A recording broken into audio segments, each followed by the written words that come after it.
Bonsoir. La réforme de la sécurité sociale. Jacques Barrot, le ministre du Travail et des Affaires sociales, a passé le week-end à consulter une dernière fois les différents partenaires sociaux avant que l'Assemblée nationale ne commence à débattre demain sur le plan de sauvetage de la sécurité sociale. Et il semble bien que l'on s'achemine vers la création d'une CSG bis. Le point sur le dossier, Marie-Christine Lux. Sur les économies à faire et les recettes nouvelles, lorsqu'Alain Juppé va révéler devant le Parlement les mesures que le gouvernement souhaite prendre pour renflouer la sécurité sociale.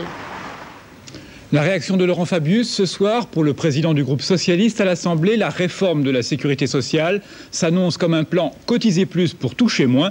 Il a précisé que si ces craintes se confirment, le vote socialiste mercredi prochain à l'Assemblée sera négatif.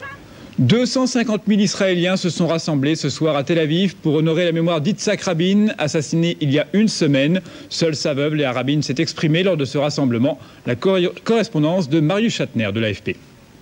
Adieu l'ami, Shalom Haver. Une foule immense a rendu un hommage poignant au Premier ministre Yitzhak Rabin. Ils étaient 250 000 devant la municipalité de Tel Aviv, au lieu même de l'assassinat, il y a 8 jours à peine. Sous un immense portrait de son mari, Léa Rabin a solennellement appelé le peuple d'Israël à poursuivre sur la voie de la paix. Elle a exprimé son entière confiance en son successeur, Shimon Peres. Vous avez pris la route ensemble et tu restais seul. Mais ceux pour qui la paix est un bien précieux t'aideront, a-t-elle promis au Premier ministre par intérim.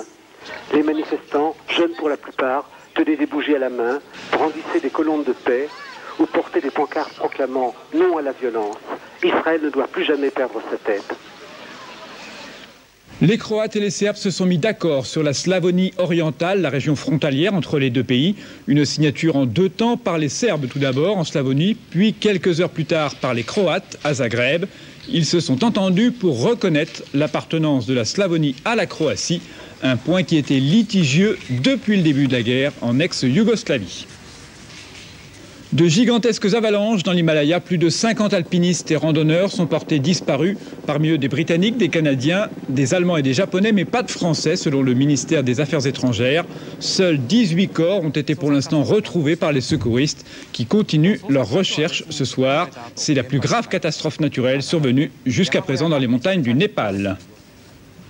En sport, 30 000 concurrents ont pris le départ cet après-midi du marathon de New York. Dans le froid, c'est le Mexicain Germán Silva qui remporte l'épreuve en 2 heures et 11 minutes. C'est sa 2e victoire consécutive dans ce marathon, tout comme celle de la Kenyane Tekla Lorupé qui a terminé première féminine. Et on termine avec les prévisions de la météo, Caroline Corbézier.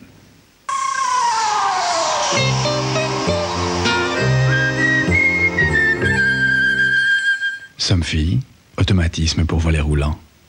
Demain matin, de l'eau pour le quart sud-est du pays, la Corse, la région Midi-Pyrénées ainsi que de la Bourgogne à la Normandie avec des orages sur la Provence-Côte d'Azur et la Corse. De très belles éclaircies sur les Pays de Loire et un ciel mitigé pour le reste du pays.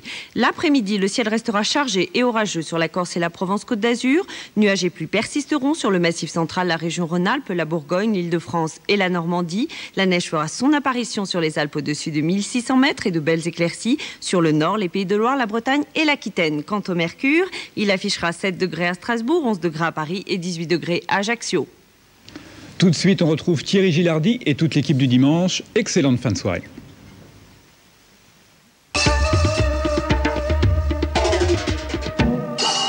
Dites donc, Carole Bouquet, vous auriez pas comme l'intention de vous taper un comique par hasard? La réponse vous suffit, faut que je développe.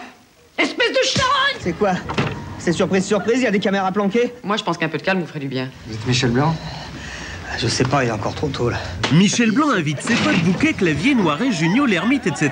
à partager sa grosse fatigue. Vendredi 24 à 23h. Au secours!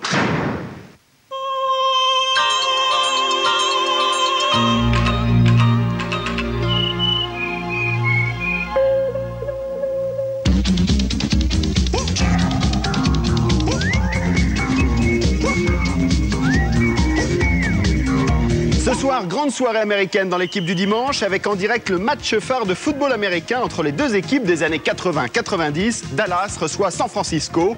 Lutte pour une suprématie entre quarterbacks, Troy Aikman pour Dallas et Steve Young pour San Francisco.